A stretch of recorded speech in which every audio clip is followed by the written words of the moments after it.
everyone and welcome to Miss Rolle Reads. Today we are reading the book Growing Frogs and it's all about a frog's life cycle.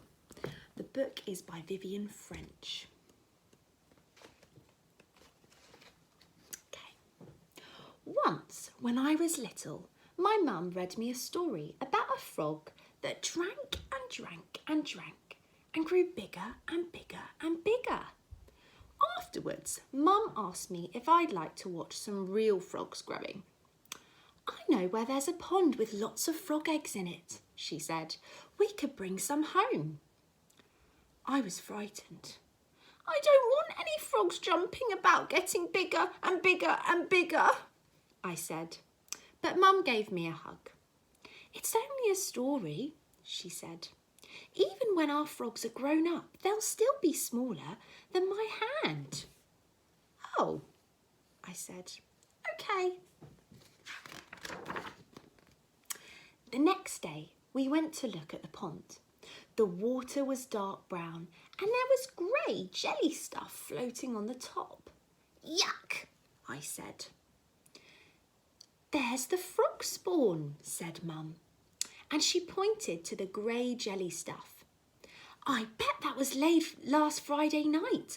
The frogs were croaking so loudly I couldn't get to sleep.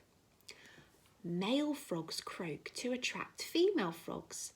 The females lay eggs called frog spawn.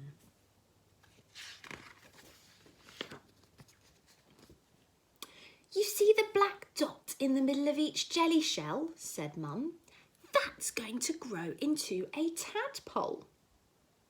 Where are the frogs? I asked. Tadpoles grow into frogs, she said. Little ones. No giant frogs here. Mum put some pondweed and some stones into a bag. She filled a bucket with pond water. Then I scooped up a little of the frog spawn into it. Always use pond water for growing frogs at home. Tap water has chemicals like fluoride in it, which might poison them. When we got home, we put everything into a big fish tank in the kitchen.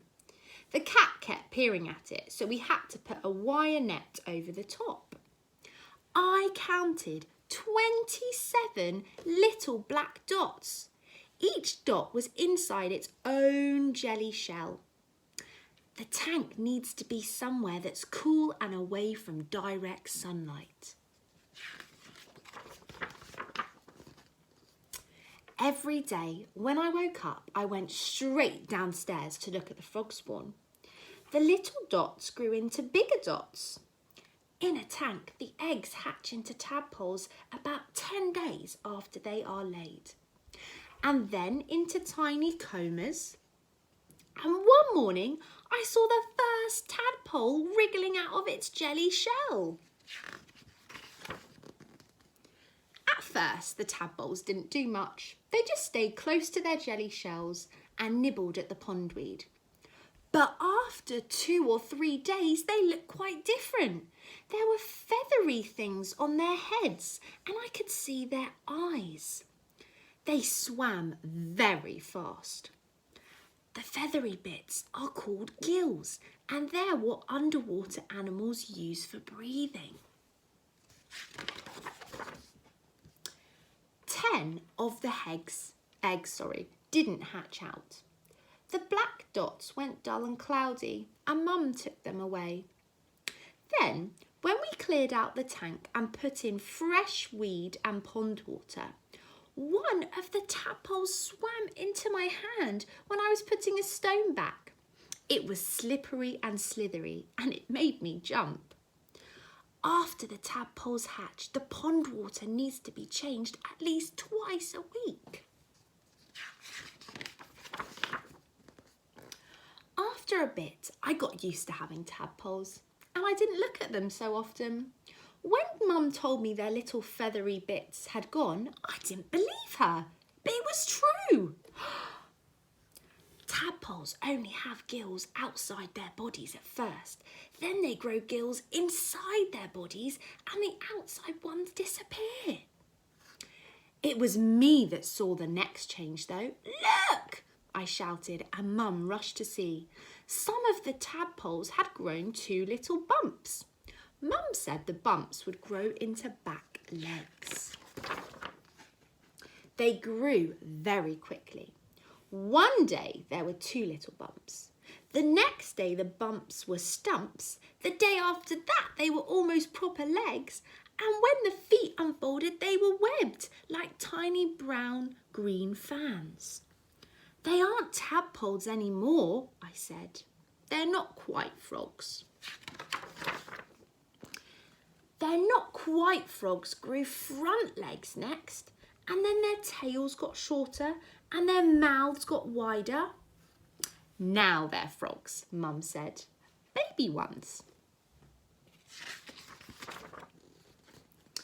Some of the baby frogs were popping up and gulping at the surface of the water. One of them tried to climb onto the stones, but it slid off. Mum said they were getting ready to leave the water. Grown-up frogs breathe air, she said. That's what the stones are for, so our frogs can climb out of the water and breathe.